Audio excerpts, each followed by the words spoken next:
As this semester progressed, I felt a growing discomfort with expressing my opinions regarding race and racism, although they did not differ significantly from others in my discussion group. I think the difference was my perspective. In my group, whether by design or by random chance, I was the minority member. My white skin, green eyes, and wavy dark hair are gifts given to me by my parents and my ancestors. I did not ask for them, nor am I ashamed of them, yet I often felt I should be. This is my story. I'm Rachel Carnicelli, and this is Privileged. While reading the excerpt from Dr. Peggy McIntosh's larger work on white privilege, I became really angry, and I honestly didn't know why. It was after some reflection that I realized she was only articulating what I had felt from many of my classmates all semester. Group members frequently cited not only white privilege as the cause of most racial issues, but also spoke of the many advantages I should apparently be enjoying as a member of my celebrated, yet insufferable race. I should say that I share some of Dr. McIntosh's observations regarding systemic racism, especially with regards to the criminal justice system, but some of her assertions are ludicrous and many of them are insulting. No evidence in her essay indicates that white people have been unfairly advantaged in all of these ways, especially since the civil rights era, or that a majority of my peers attribute individual character flaws to race. Most importantly, there is no mention by Dr. McIntosh that each of us should accept personal responsibility for earning our places in academic, social, and professional settings. Dr. McIntosh proposes in Unpacking the Invisible Knapsack that white privilege is an invisible package of unearned assets. Let me share with you an alternative idea, one that requires no labels or social scientists to decipher. Is it possible that the package of unearned assets she is referring to is invisible simply because it does not exist? I can tell you, for instance, without equivocation, that if you choose to show up late to a meeting I'm attending, or if you believe that poor hygiene, poor table etiquette, or the use of foul language are acceptable in a social or professional setting, I will never project that onto your race. I will simply think you have bad manners.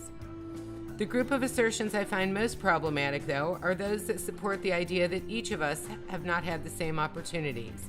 Here is just one example. When we got married 20 years ago, my husband and I had very little materially. What we did have were good, stable jobs and a solid history of financial responsibility. We purchased the worst house in the best neighborhood we could afford for $79,500. Obviously, that was not a unique experience available only to us. It was not our race that cemented our mortgage approval, it was our ability to repay the lender. Are good financial decisions and responsible payment histories available only to white people? Who thinks that? Of course, we can be pretty sure we'll be able to rent or buy a home in an area we can afford and in which we want to live in the future, but because we've proven to be a good credit risk, not because we're white. Whiteness, white supremacy, white guilt, white fragility. The labels have all been offered in a steady stream this summer. This is what white supremacy looks like. Brian Babs Widner, the co-founder of one of the most notorious and violent racist skinhead outfits in the United States. Is this what you mean when you talk about my white supremacy? And you are certainly welcome to assign the condition of white guilt to me. I am ashamed of the United States' treatment of ethnic minorities, including my own. I would call it empathy.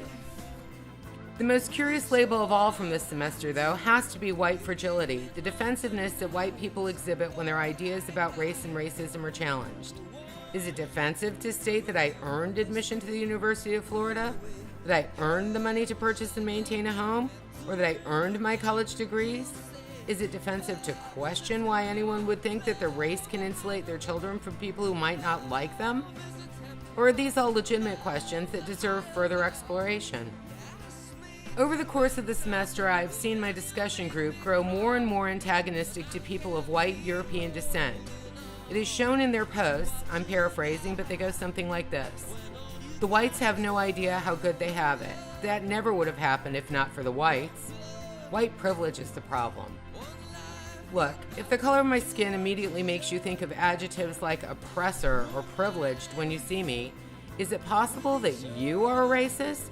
After all, if we all agree that racism is the practice of assigning negative qualities to individuals based on how they look, How is it better for you to talk about my whiteness and privilege than it is for me to talk about dangerous neighborhoods and generational poverty? Why can't I just have a thoughtful conversation? Yes, institutional racism must be addressed, but it is important to understand that this is a function of law.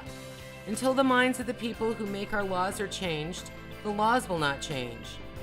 Change has to start with each of us. If racism did not exist at an individual level, it could never thrive at an institutional level.